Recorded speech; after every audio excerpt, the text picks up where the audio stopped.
जय आहूजा बेचारा नहीं है। जय आहूजा दुश्मनों की छाती पे भाले की तरह, महाराणा प्रताप की तरह भाला गाड़ के बात करेगा, दोनों हाथ में तलवार लेके बात करेगा और मां भवानी का छेकारा लगा के बात करेगा। इन लोगों को सबक सिखा करके, इनको इनकी जगह दिखा करके मानेंगे। मैं इतना ही कहूंगा कि अगर मेरी आंख में आंसू आएंगे तो भावनाओं के आएंगे, मेरी आंख में आंसू बेचारगी के नहीं आएंगे। ये मेरे कुलदीप जैसे शेर भाई मेरे साथ खड़े हैं। मैं सबको इतना ही कहूंगा कि आप सब लोग जय आहूजा हो आज के बाद में। मैं सबको इतना ही कहूंगा कि 1 लाख से ज्यादा वोट कैसे आएंगे, इसकी तैयारी करने के लिए मैं आपको परसों तक का समय दे रहा हूं। भाई घर की मुसीबत में करके भाई को भाई से मारता है कुलदीप जी, ये समय है जब आप खड़े हो गए साथ, है ना। तो मैं इतना ही कहूंगा कि मैं, भाई साहब ने खुद कसम खाई और सबको आगे बढ़ा के कहा कि मैं माता जी की कसम खा रहा हूं, तुम भी माता जी की कसम खा लो, जिसको टिकट मिलेगी उसके साथ रहेंगे। मेरा प्रश्न ये है, ये तय करना है कि आपका नेतृत्व चरित्रवान, सच्चे और अच्छे लोग करेंगे या आपका नेतृत्व झूठे, मटकार, लंपट, कपटी, धोखा देने वाले और पीठ में चुना मारने वाले करेंगे। अगर आज इन झूठे लोगों का आपने साथ दिया तो कल आपके घर में आपका बच्चा आपसे झूठ बोलेगा, आप उस बच्चे को कैसे रोकोगे ये बता दो। कल आपका बच्चा आपको धोखा देगा, आप उसको रोकोगे तो वो भी तो कहेगा कि पापा जिसने रोज झूठ बोला, रोज झूठी कसम खाई, जब तुम्हारा नेता ही वो है तो मुझे झूठ बोलने से कैसे रोक रहे हो। ये बात का निर्णय आज आप सबको लेना है। मेरी पीड़ा ये नहीं है कि टिकट किसको दे दिया, मेरी पीड़ा ये है कि जब मैं सहजपुर में जाता हूं और वहां पे सहजपुर में भाई जयपाल के बुलावे पे जाता हूं और वहां पे जाके कहता हूं आप सरकारी जमीनों पे कब्जा मत करो, आप गोचरे पे कब्जा मत करो, आप इस तरीके की हरकतें कि नहीं।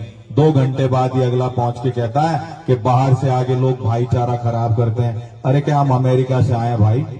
मेरे पुर के खैरथल में रहते थे। 1993 में आहूजा साहब ने रामगढ़ से पहला चुनाव लड़ा। जब तुमको मुंह धोने के लक्षण नहीं थे तब आहूजा साहब पहला चुनाव लड़ चुके थे और हम उनको पहला चुनाव लड़ा चुके थे। तो तुम बताओगे कौन कहाँ का है? आज तक वाराणसी वालों ने जब मोदी जी को ये नहीं कहा कि आप बाहर से आके चुनाव लड़ रहे हो, तो खैरथल का रहने वाला आदमी अगर अपनी पूरी जिंदगी रामगढ़ में लगा देता है तो क्या हम बाहर के? ये प्रश्न आपसे पूछता हूं मैं।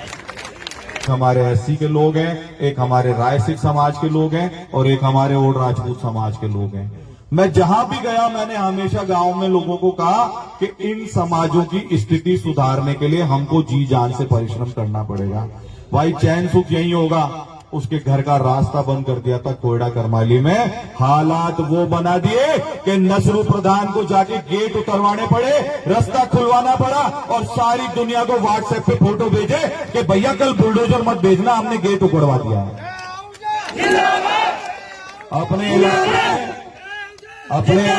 में मैं दसियों करीब 70 ऐसे केस आपको बता सकता हूं पिछले 10 महीने के मेरे कार्यकाल के, जिन 70 जमीनें एससी समाज की और बाकी अन्य हमारे प्रजापत समाज की, राजपूत समाज की, मैंने पुलिस के और प्रशासन के जरिए उनसे खाली करवा के उनको उनका कब्जा वापस दिलाया, उनको उनका हक दिलाया। ये अपराध है। अगर ये अपराध है तो जय आहूजा को टिकट नहीं मिलना चाहिए। अगर चैन सुख के घर का कोयडा करमाली में रास्ता खुलवाना अपराध है तो जय आहूजा को टिकट नहीं मिलना चाहिए। अगर सरकारी जमीन पे जबरन कब्रिस्तान बनाने के प्रयास को रोकना अगर मैंने जिम्मेदारी करके उठाया ये जिम्मा, तो मेरे को टिकट नहीं मिलना चाहिए। अगर मैं आंख में आंख डाल के बात करने का हौसला रखता हूं और पार्टी में सिर्फ तरले खाने वाले और जूते चाटने वाले लोग ही चलेंगे तो मुझे टिकट बिल्कुल नहीं मिलना चाहिए। अब जिंदाबाद। एक भाई हमारे कह रहे थे कि मेरे दोनों बच्चे गुम हो गए थे। मैं उनको यही कहना चाहूंगा, मेरी भी तो बेटी है, मेरा भी तो बेटा है, चाहे हिंदू हो चाहे मुसलमान हो। मैं फिर कह रहा हूं, मैं कोई मेवों के व्यक्तिगत खिलाफ नहीं हूं। आज हमारे बिल्ला भैया बैठे हैं यहाँ पे, कैमासा में हमारे बूथ अध्यक्ष होते हैं, पूरा गांव इनके पीछे पड़ा रहता है। दूसरा, किसी के झगड़े में मर्डर हो गया, इनका नाम नामजद कर दिया। जो आदमी भारतीय जनता पार्टी और जय आहूजा और ज्ञानदेव आहूजा का झंडा लेके वहां बैठता था, इस आदमी की भी मैं सिफारिश करूंगा और इस आदमी की भी सुरक्षा करूंगा, क्योंकि निष्ठाओं की परीक्षा रोज नहीं ली जाती है। इनको खूब पता है हम हिंदुत्व के लिए डट के खड़े हैं, लेकिन कोई भी गरीब आदमी मेरे घर आ जाएगा तो वो यहां से खाली हाथ नहीं जाएगा। ये मैं आपको सबके बीच में वचन देता हूं। आप लोगों ने सबने खूब आजमाया, किसी भी गरीब आदमी को मैंने पीठ नहीं दिखाई। किसी भी गरीब के साथ अन्याय हुआ, चाहे उसका कोई भी जाति धर्म हो, उस गरीब की मैंने मदद करने की कोशिश की है। लेकिन मैं मेरे समाज के लोगों को भी खुली खुली बात कह देता हूं, भैया दलितों को मत दबाओ, दबाओगे तो जूत बजेंगे। आप अपने बच्चे पालो, आपके बच्चों की भी नौकरी लगे, इसकी भी हम जिम्मेदारी उठाएंगे। आपके बच्चे भी खेले कूदे आगे बढ़े, इसके लिए भी हम तैयार हैं। लेकिन आप नाजायज अत्याचार में अगर किसी के साथ खड़े हो जाओगे तो बिना आमने सामने हो जाएंगे, लठ बजाने की नौबत आएगी तो लठ 100% बजेंगे। हमारा आपसे कोई विरोध नहीं है, लेकिन आप अपने यहाँ जो भी अल्पसंख्यक समाज रह गए, एससी, प्रजापत, हमारे राय सिख हैं, कहीं पे कहीं हमारे ओड राजपूत हैं, इनके साथ अगर कोई अत्याचार करेगा गरीब गुरबे के साथ में, तो जय आहूजा के होते हुए वो अत्याचार कभी भी नहीं होने दिया जाएगा। पार्टियां आती जाती रहेंगी, टिकट आते जाते रहेंगे, पर अब राय सिखों की गर्दन ऐसे कपटियों के हाथ में चली जाए तो भैया एक बात बताओ, जब कांग्रेस का राज होगा, जब भी तुम्हारे पे अत्याचार होंगे और बीजेपी में ऐसे आदमी को कमान दे दी जाएगी, जब भी तुम्हारे पे अत्याचार होंगे, एक बात बताओ, ये लड़ाई लड़ेगा तो कौन लड़ेगा? ये सबसे बड़ी ताकत है। और मेरे पिछले 7 जन्मों के कर्म होंगे कि मेरे को ऐसी देवी स्वरूपा पत्नी मिली है। अच्छे में बुरे में जीवन के हर मोड़ पर 25 साल हो जाएंगे इस साल हमको 9 दिसंबर को, ये मेरे साथ खड़ी रही है।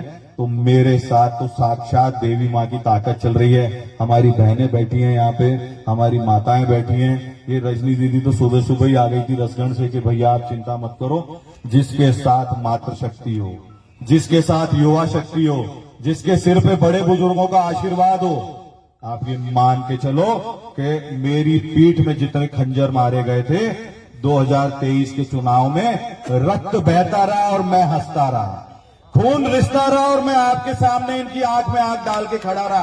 आप ही बता दो, मेरी जगह कोई और आदमी होता तो एक दिन भी यहां रुकता क्या? मैंने किसी से शिकायत नहीं की, मैंने किसी को गलत नहीं बोला, मैंने किसी को ये नहीं कहा कि तुमने मुझे वोट नहीं दिए, क्योंकि एक सुनियोजित प्रोपेगेंडा हमारे खिलाफ फैलाया गया था कि ये तो 24 घंटे बाद यहां मिलेगा नहीं। लेकिन जो ये कह रहे थे वो 24 घंटे भी किसी को नहीं मिले, और मैं 24 घंटे तुमको मिला कि नहीं मिला बताओ? अगर मेरी आंख में आंसू आएंगे तो आप लोगों के लिए आएंगे। मैं आपको एक ही बात कह सकता हूं, मैं वचन का पक्का आदमी हूं, कभी किसी को धोखा नहीं देता। जो कहूंगा गर्दन कट जाएगी पर वो बात जरूर निभाऊंगा। हमने आज तक भी अपने वचनों का पालन करने का प्रयास किया है। आप सब लोगों से मैं इतना ही कहना चाहूंगा कि आप सब लोग छोटी सी सूचना पे इतनी बड़ी संख्या में यहाँ पधारे हैं, इसके लिए मैं दोबारा दोनों हाथ जोड़ के आप सबका धन्यवाद देता हूं। यहां से आगे बात कहां जाएगी ये अभी मुझे भी नहीं पता। आप सब लोगों ने अपने अपने विचार रखे। हमारे माननीय मंडल अध्यक्ष यहाँ पे बैठे हैं, सभी मंडल अध्यक्षों ने ये तय किया है कि सामूहिक रूप से पार्टी के जिला अध्यक्ष जी को अभी जाके अपने इस्तीफा समस्त कार्यकारिणियों समेत सौंप देंगे और उनको अपना विरोध दर्ज कराएंगे। इन सभी मंडल अध्यक्षों के लिए एक बार जोरदार तालियां बजाएंगे। मंडल अध्यक्ष